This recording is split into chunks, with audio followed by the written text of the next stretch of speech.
Hi, this is Corinne, and in this video I'd like to talk a little bit about how and why you might want to address the market of translating for individuals. So when I say translating for individuals, I mostly mean small projects like birth certificates, driver's licenses, educational records, things like that. But you can translate for individuals on a large scale also. For example, my colleague Yves Baudin and I last year translated a book for an individual who was a self-published author. So a few reasons I think this is a market you might want to think about. First of all, it's very gratifying because it's a service that a lot of people need, especially if they are immigrating or applying to school, things like that. It's financially rewarding for the amount of work that it requires. And also, it's a market that doesn't really justify an agency's overhead most of the time, and that a lot of freelancers don't want to work in.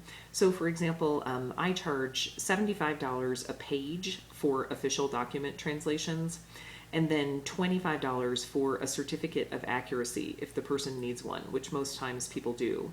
So that's $100 for something like a birth certificate or a driver's license, which normally is not going to justify an agency's overhead. So it's a good market for freelancers to address. So if you're interested, how are you going to do this? First of all, you want to put out the word that this is a niche that you are interested in. Put the information on your website, which I'll talk about in a minute. Send your name to places like diplomatic facilities, consulates, embassies that deal with your non-English language or country. Cultural organizations, like for French, we have the Alliance Française, which is where a lot of French people would look for translations because they think of that when they think of sort of French culture in the US. And then another good place to send your name is places called credentials evaluation services.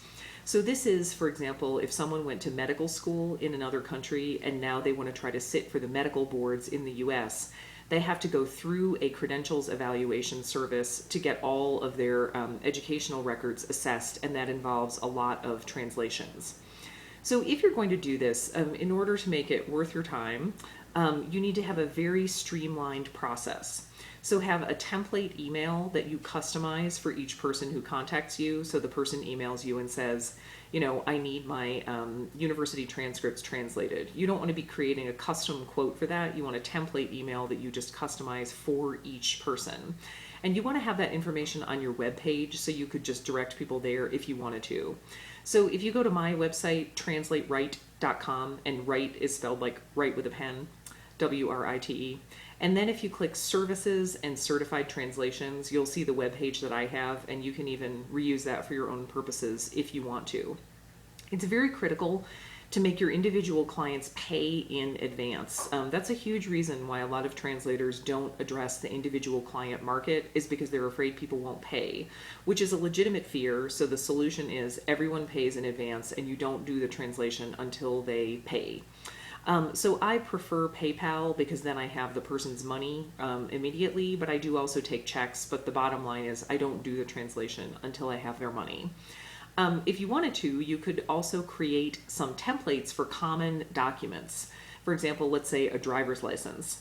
You don't want to be recreating that for every new translation, so you could just have a template that you insert the person's information in. And for small projects like this, I would recommend for freelancers that you don't really negotiate on price much, if at all. Maybe if the person has a really large batch of documents, there might be some efficiency there that you could find. But normally, if someone finds my rate too high for their small individual project, I just say, due to the volume of work I have at my regular rates, I'm unable to offer a discount at this time. If you would like to work with me at my regular rate, of course, I'd be happy to. And if you'd like to look for someone else, of course, that's fine too. And I think it's really critical that the individual who's hiring you knows the specific requirements of their document. So for example, if you go on the American Translators Association website, atanet.org, and in the little search box you put Certificate of Accuracy, you'll find a sample certificate of accuracy that you can customize for your own purposes. But sometimes your clients will need a certificate that says something specific. or that is worded in a certain way. And it's not possible for you as the translator to know the requirements of all of these different entities. So your client really needs to know that and inform you. I try to steer people away from notarized certifications for a couple of reasons. Sometimes it's absolutely necessary and you have to do it. But first of all, it's time consuming. So you want to make sure that the person really needs it. And then also, one thing I recently learned is that the notary's commission expiration date will always be on the certificate of accuracy. And when the notary's commission expires, the document may not be usable for legal purposes anymore. So I just do a certificate of accuracy with my ATA certified translator seal on it. You can download that version from the ATA website and then you just paste it on electronic documents. And I actually had a rubber stamp made of mine so that I can physically stamp it if the person needs a hard copy. Because again, that's something that I think you want to tell your client. Some entities will accept a printout of, for example, a PDF of a certified document, and some won't, and it's really up to them to determine that. So there you go. That's a very brief introduction to why and how you might want to translate for individuals.